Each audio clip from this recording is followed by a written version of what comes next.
अस्सलामुअलैकुम, welcome to my YouTube channel. तमाम videos updates के लिए हमारे चैनल को सब्सक्राइब करें और बेल नोटिफिकेशन आइकन को क्लिक करें। आज की कहानी ऐसी है जिसे सुनकर आप भी कहेंगे कि दुनिया वाकई जालिम है। ससुराल वालों ने यास्मीन से ऐसा क्या मुतालबा कर डाला जिसे पूरा ना करने पर यास्मीन की जिंदगी अजाब बना दी गई।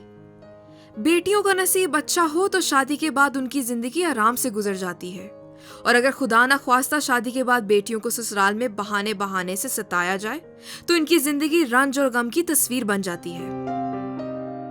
कामोकी के इलाके में गरीब माँ अपनी बेटी के लिए रिश्ता ढूंढ रही थी। यास्मीन एक गरीब घर की लड़की थी। यास्मीन की माँ मेहनत कश थी, शौहर बीमार था और वो किसी काम के काबिल नहीं था, जबकि इसका एक जवान बेटा था जो नशे में पड़ चुका था। वो माँ बाप का सहारा बनने के बजाय नशे करता रहता था। यास्मीन की माँ ने मेहनत मजदूरी करके 2 भैंसें खरीद रखी थीं और घर के अखराजात चलाने के लिए वो लोगों के घर में कामकाज भी किया करती थी। एक दिन यास्मीन की माँ भैंसों के पास से दूध से भरी बाल्टी उठाकर बरामदे की तरफ आ रही थी, जहाँ इसकी बेटी यास्मीन बर्तन मांज रही थी। यास्मीन की माँ यास्मीन को दूध उबालने का कहकर चली गई और यास्मीन घर के कामों में मसरूफ हो गई। एक दिन यास्मीन की माँ जमीन पर बैठी सब्जियां काट रही थी कि इसकी मालकिन ने इसके चेहरे की बेबसी देखकर इसकी बेटी की रिश्ते का पूछा। यास्मीन की माँ ने बताया कि अभी तक रिश्ता नहीं हुआ है। मालकिन ने तसल्ली देते हुए इसे एक रिश्ते का बताया।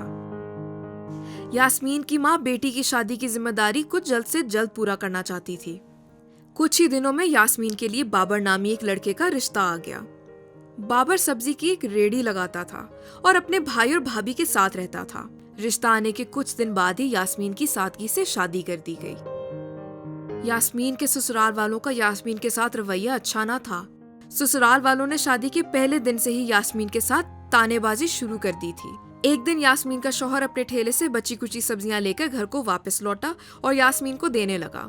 यास्मीन ने शिकायत करते हुए बाबर को अपनी जेठानी के बुरे रवैये से आगाह किया। बाबर अपनी बीवी की बात पर गौर करने और समझने के बजाय उल्टा हिस्से ही बुरी बातें सुनाने लगा। यास्मीन अपने शौहर का मुंह देखती रह गई। वो सब्जियां लेकर अपनी जेठानी के पास पहुंची, जहां इसका जेठ भी बैठा हुआ था। यास्मीन के ससुराल का सारा निजाम इसके जेठ के हाथ में था। यास्मीन का जेठ घर की छत बनवाने के लिए यास्मीन को बार बार इसके मैके से पैसे का मुतालबा करने के लिए कहता रहता था। यास्मीन के जेठ और जेठानी ने यास्मीन को धमकाना शुरू कर दिया कि वो अपने घर वालों से छत डलवाने के पैसे मांगे, वरना इसको तलाक दिलवा देंगे।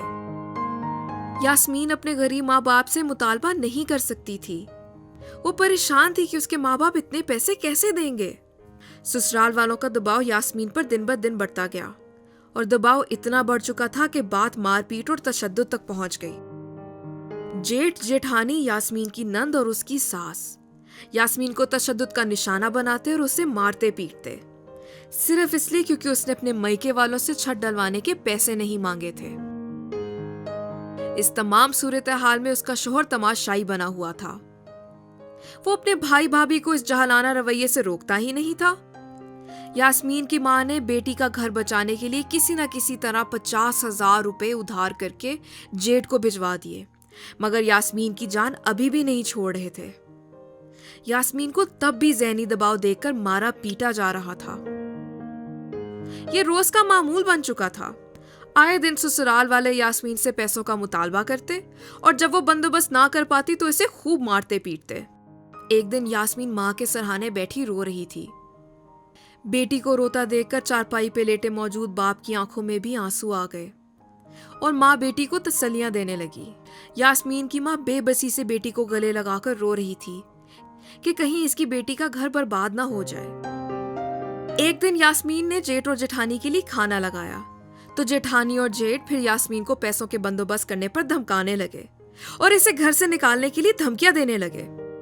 यास्मीन के इनकार करने पर जेठानी ने यास्मीन को धक्का दिया और फिर मारना शुरू कर दिया। यास्मीन के जेठ ने भी उठकर यास्मीन को बालों से पकड़कर मारना पीटना शुरू कर दिया और इतनी जोर से धक्का दिया कि वो गिर के बेहोश हो गई। उस रात यास्मीन पर कयामत टूट गई थी। ससुरालियों के पैसे का मुतालबा पूरा न करने पर न सिर्फ यास्मीन को मारा पीटा गया, बल्कि इससे गंजा भी कर दिया गया और यहाँ तक कि इसकी भवें भी मुंड दी गईं। यास्मीन की 3 साला बच्ची को भी उससे छीन लिया गया और यास्मीन को धक्के मारकर घर से बाहर निकाल दिया गया। यास्मीन शदीद तशद्दुद के बाद बुरे हाल घर पहुंची तो वहां कहराम मच गया। गरीब माँ बाप की बेटी के साथ ससुरालियों ने जो सलूक किया था वो नाकाबिले माफी था। यास्मीन के ससुराल वालों ने यास्मीन पर सुलह करने के लिए दबाव डाला और सुलह के लिए जब ना मानी तो यास्मीन को तलाक की धमकी भी भिजवा दी गई। किसी की बेटी की जिंदगी खराब करना एक कर्ज है जो एक ना एक दिन आपकी बेटी को अपनी जिंदगी से अदा जरूर करना होगा। अगर आपको ये वीडियो पसंद आई है तो हमारे चैनल को सब्सक्राइब कीजिए।